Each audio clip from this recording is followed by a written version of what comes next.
ഞാൻ സെൻസസ് എടുക്കാൻ വേണ്ടി വന്നതാണ്, ജാതി സെൻസസ്. ആ അറിയാം. എനിക്കിവിടെ ടിവിയും ഫ്രിഡ്ജും വാഷിംഗ് മെഷീനും അവനും പിന്നെ പട്ടുസാരിയും ഒക്കെ ഉണ്ട് സാറേ. അപ്പുറത്തെ വീട്ടിൽ അവളില്ലേ, അവൾക്ക് ഇതൊന്നുമില്ല, എല്ലാം വെറുതെ പറയണതാ. ഇതൊക്കെ എന്തിനാ നിങ്ങൾ ആദ്യം പറഞ്ഞത്? ചോദിക്കുമ്പോ പറഞ്ഞാൽ മതിയല്ലോ. ഭർത്താവ് എവിടെയാണ്? അകത്താ സാറേ. ഭർത്താവ് അകത്തിരിക്കുകയാണോ? പുറത്തേക്ക് വിളിക്ക്. അയ്യോ ആകത്തല്ല, ജയിലില്ല. അയ്യോ പാവായിരുന്നു, രണ്ടുപേരെ കൊന്നു, അത്രേ ഉള്ളൂ. ഇപ്പൊ 7 വർഷമായി അവിടെയാ. അതെയോ?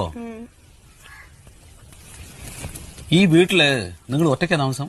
ഏയ് എന്റെ മോനുണ്ട്, അവനിപ്പോ 4 വയസ്സായി. ഭർത്താവ് 7 വർഷമായിട്ട് ജയിലിലാ പറഞ്ഞു, കുട്ടിക്ക് 4 വയസ്സ്. അതെങ്ങനെ സംഭവിച്ചു? അതാളെ ഇടയ്ക്കിടയ്ക്ക് കരോളിന് വരുവേ. കരോളോ?